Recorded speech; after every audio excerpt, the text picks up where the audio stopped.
Welcome to a brand new season of Industry Leaders. You'll meet people with real passion who through dedication and hard work became our industry leaders. They'll share their inspirational stories of resilience and hope as they advance their chosen industry. On this episode, we'll meet a coffee roaster whose brand was born out of a passion for premium coffee, plus a boutique agency for your recruitment emergencies. But first, inspired and talented chef, Dari's Kitchen founder, Yahail Kaplan, welcomes you to his table with his wonderful wife, Dari. Industry Leaders, brought to you by Annex Media.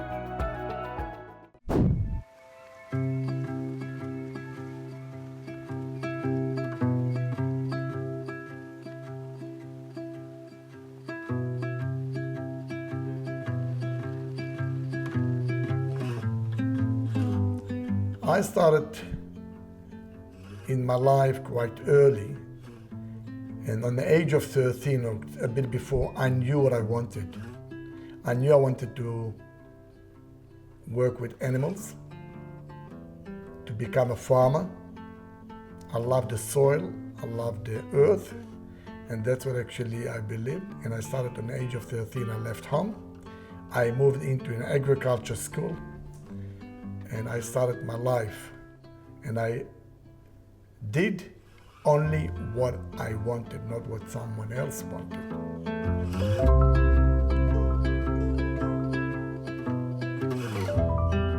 Actually, I was born in Israel, and I grew up in Israel up to the age of 29. On the age of 29, I left Israel and immigrated to Australia on 1989, and since then I'm in Australia with my wife, and I have 4 children in this country, in Australia, which is our home.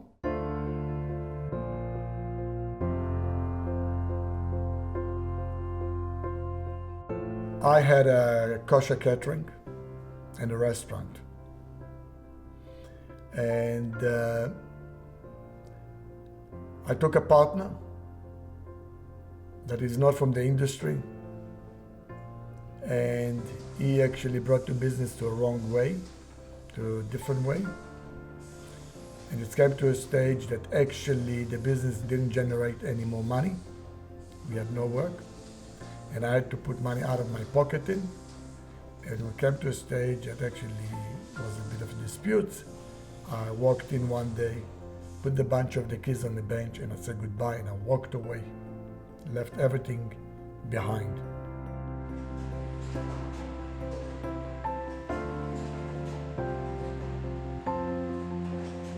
And a snowball started to roll and got worse and worse and worse, and I had no choice. The school came to me and declared that they want to keep my children, and they brought a debt collector to collect money. I had nothing. The landlord sent the sheriff home to kick us out of the house.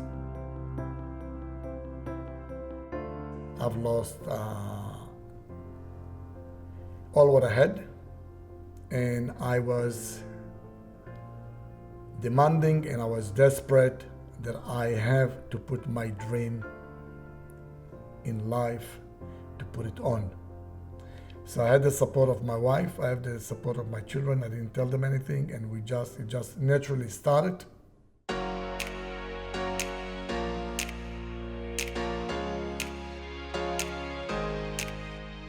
We started as a pilpel fine food. We did a few dips. I thought my wife, she's a designer. She never cooked, she doesn't like to cook, but we had no choice. We needed to feed the children. And she started play with some of my recipe, and that started to roll. We worked from home for 2 years.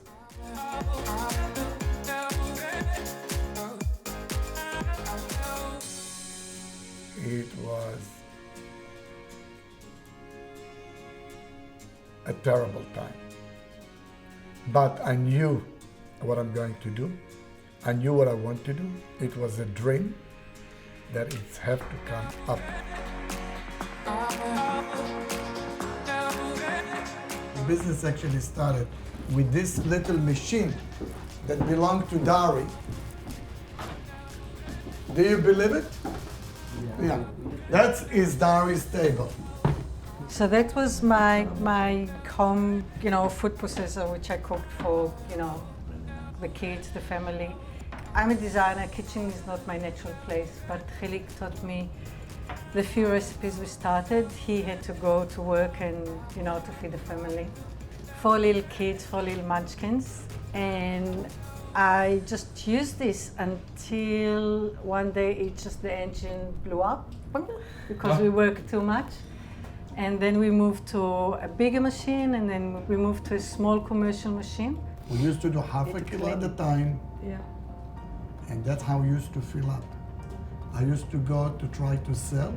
Some shop rejected us, but we had such a big belief, we had such a big love to what we had and what we're doing, that we didn't give up.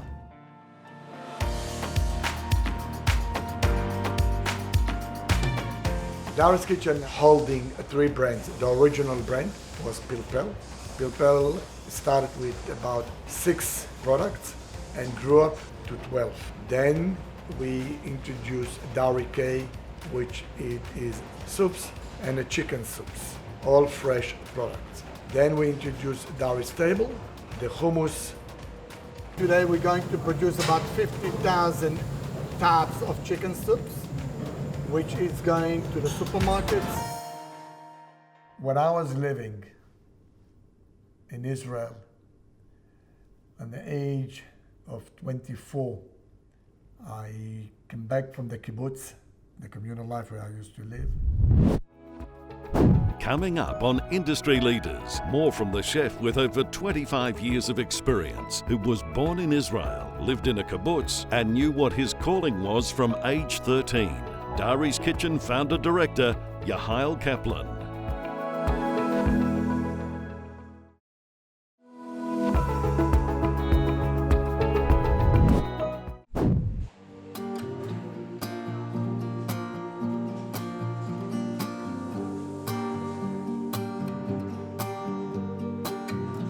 When I was living in Israel, at the age of 24, I came back from the kibbutz, the communal life where I used to live.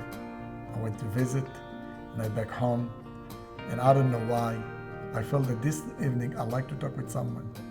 And I was lucky. Dari came to sit next to me.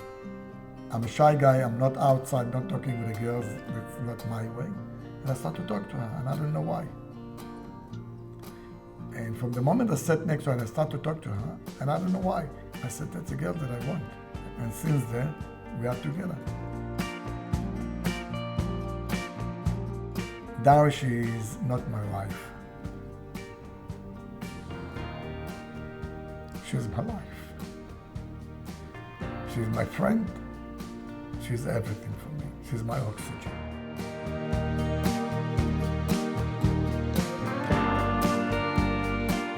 My personality is quite reserved. I'm quite quiet, or used to be quiet. This is the result of working alongside this amazing guy. Wild, so we're quite opposite. He's very loud and wild. I'm a nerd, pretty much, but I'm sort of, he calmed down, I came out of my shell quite a bit, so I can talk today and quite surprisingly feel okay. So that is, I think, the most significant achievement of me personally.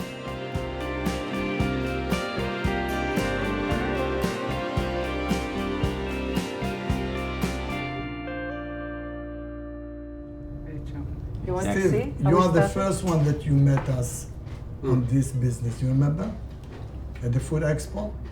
I remember I was working, Kathy, for another company. Yeah. I was at a food show, and you know how much I love to eat. Anyway, my friend said to me, look, you've got to go to this stand. These dips are amazing. So we trundled off to have a look at these dips. And they had them out for tasting, and I tasted these dips, and all I could think of was one word: confidence. Amazing. And I was working for another company at the time, but we just kept in touch. Over the last couple of years, they would invite me over for lunch, new products, have a look at this, and here we go.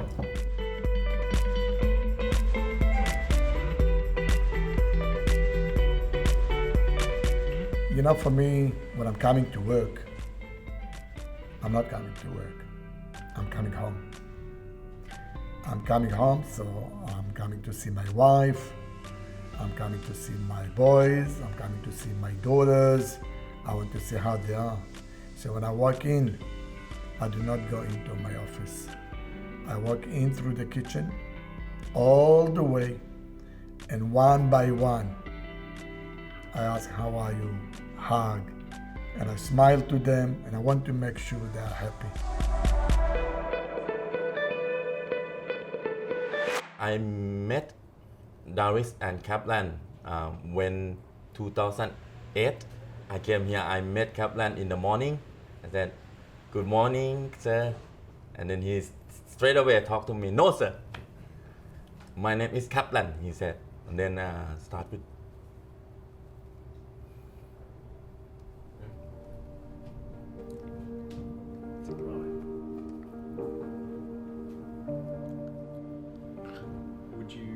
When I start to talk about Kaplan and Darius.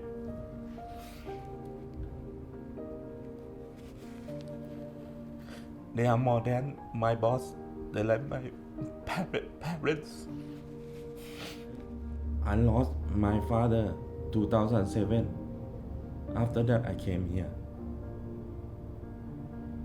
I never knew him before. We never know each other. But he looked after me like I am his own son, 100%.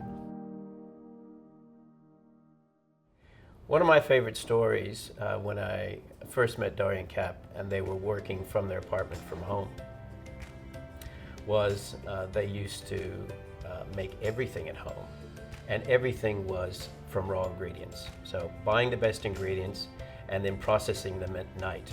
They would come home in the evening and the children would also help. The main thing here is we are work as a family, so and then we work as a team. So that make me motivate to work in the Dari's kitchen for a longer period of time. When I started my dream and we start to take the nose out of the water,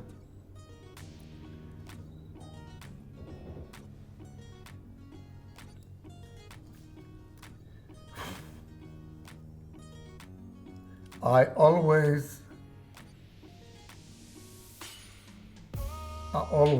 remember where I came from, and I cannot lose it.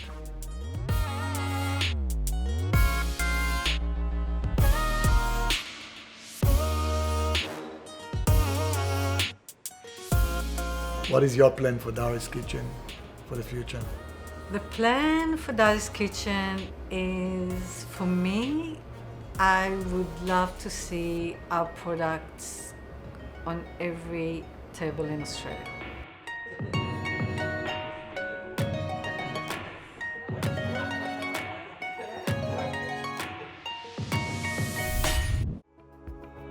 Still to come on Industry Leaders, a business started in 2015 with a deep foundation in Queensland's Noosa region. First batch coffee founder Brent Della prides himself on growing and nurturing an exceptional team of passionate coffee lovers.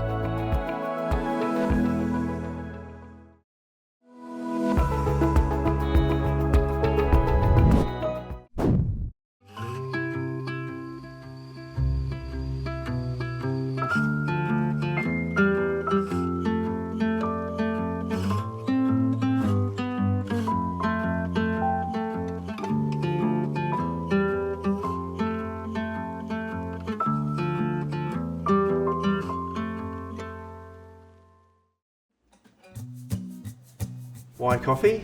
For me, it's about creativity. If it wasn't coffee, I'd be in the kitchen.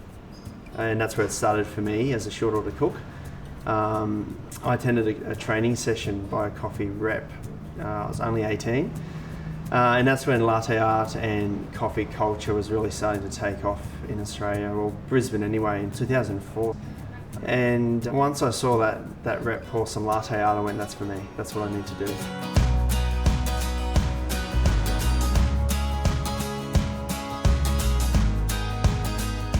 Straight away, I enrolled in a diploma of hospitality and got a second job in a hotel working in a banquets department. And that still didn't do it for me. I needed to be behind a machine in a high volume shop. And a few years later, fast forwarding, managed to land a job as a coffee rep myself. And that's where I really got to hone my skills and follow my passion.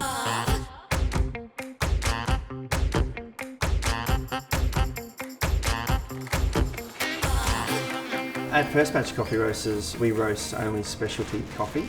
For those who might not understand the difference between a specialty and commercial grade coffee, specialty coffee is a high grade coffee. It's coffee, in my opinion, that's good enough to stand alone. It does not need to be blended.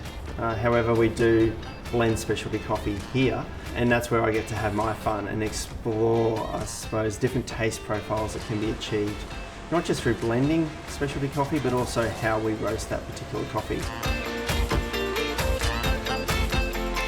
This is our production room and our roasting room to my right. So what I'm going to do is put through the coffees that we use in one of our blends and load up this loading hopper. Okay, from here we need to transport the coffee from our loading hopper to the hopper above the roasting chamber. So we use a vacuum transport system to do that, and the software that operates our coffee roaster is what controls that function.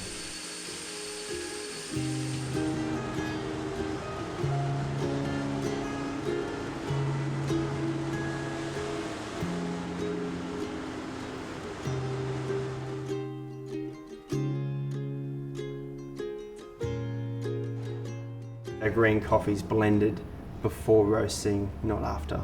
And that comes down to our unique roasting system, why I prefer that method.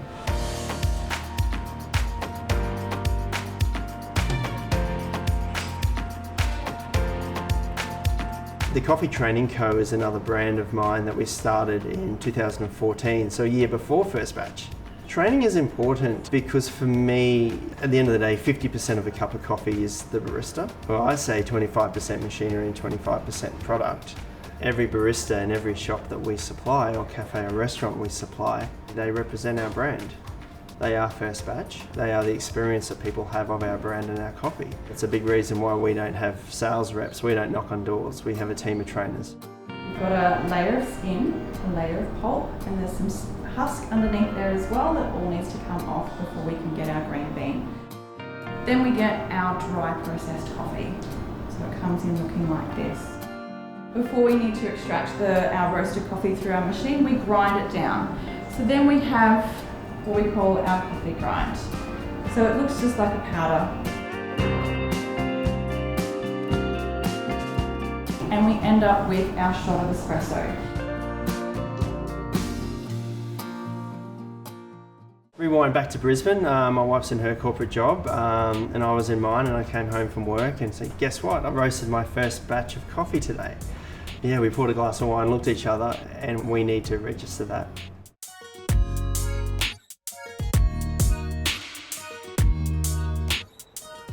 The early days of the business was challenging. It was a new shop, an espresso bar on the north side of Brisbane. I had a corporate job, so that's when I was a coffee rep. I was on the road visiting cafes myself, so I'd be in there at 5 a.m. setting the shop up. For my business partner would come in for a 6 a.m. open, and then I'd hit the road and start visiting shops as our baristas come in to operate the shop for the day. Then I'd work on the Saturday, and then Luke would work on the Sunday. And we did that for 18 months before selling the business. Having the espresso bar as a first business for me was amazing in the sense that it set the foundation for what I'm doing today. It taught me the importance of understanding how to read a balance sheet, a profit and loss statement, and most importantly, the importance of delivering a consistent quality product consistently every day.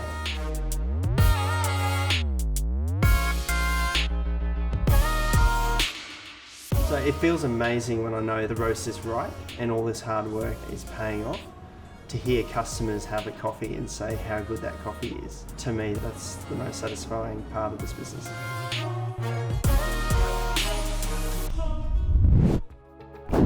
Stay tuned to Industry Leaders for a Women in Leadership success story. So if your organisation needs help finding good people, meet award-winning Mayday recruitment founder and director Imogen Story, who'll find the best people and really quickly.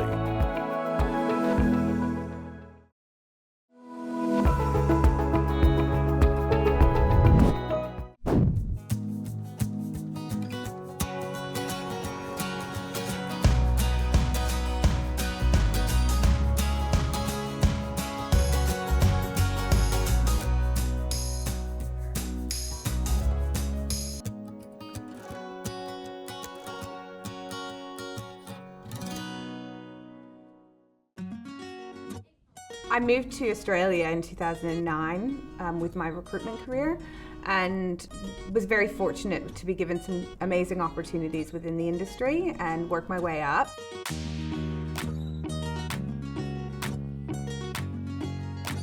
My business partners and I all met 10 years ago. We worked at a company called Julia Ross, which was a pretty big brand in Australia at the time.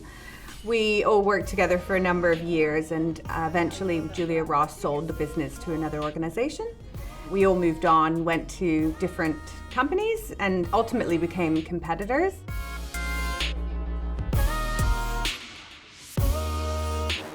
After sort of a period of working for somebody else, I think I felt like I was just ready for a new challenge. I wanted something that was going to push me out of my comfort zone. I'd been in recruitment for 10 years. So I contacted Kat and Joe to see if they'd be interested. We had very different networks at the time and different industries that we worked with, and I thought it would be a good combination. And luckily they did too. So after a year of planning on our weekends and evenings, we finally launched Mayday Recruitment on the 4th of July, 2016.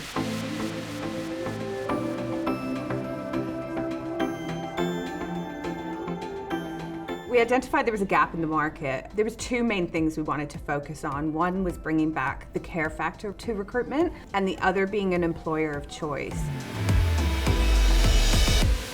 The recruitment industry can be very high pressured with very long hours, and we wanted to prove that women in business could have a family, start a family, and have flexibility at work and be successful in their recruitment career.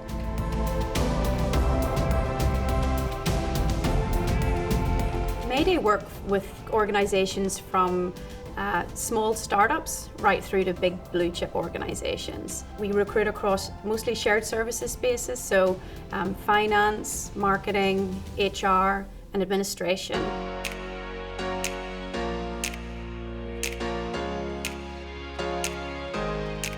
Our customers are any organisation that need help finding good people. Our point of difference is that we'll find them the best people and we'll find them really quickly.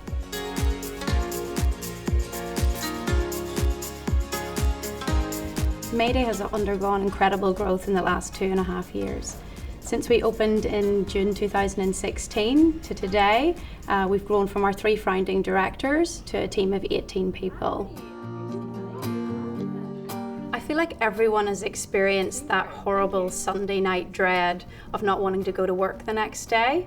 And we wanted to create an organisation where people would never have to feel that feeling, that they would look forward to coming to work on a Monday, they'd feel excited about the people that they were working with. More than anything, they'd feel supported by their leadership.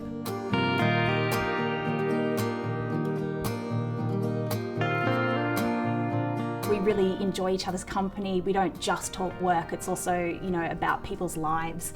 It's such a buzz when somebody gets a role and being able to call them up and say, hey, you got it, you did it, and then hearing them be absolutely over the moon on the other end of the phone line is just, it's such a buzz, and I think it's really why I do it.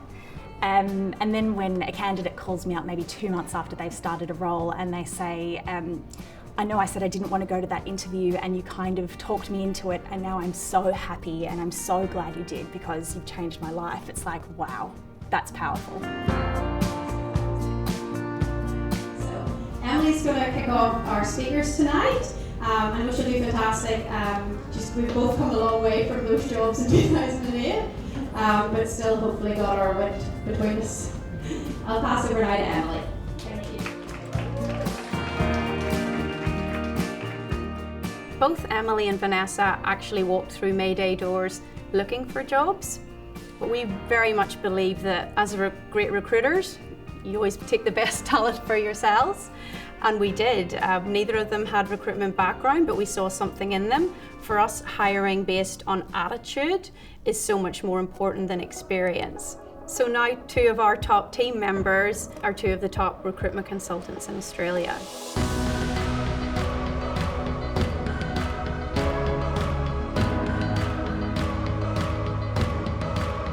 In 2018 was a really exciting year for Mayday when it came to awards. We actually did pretty well in a few.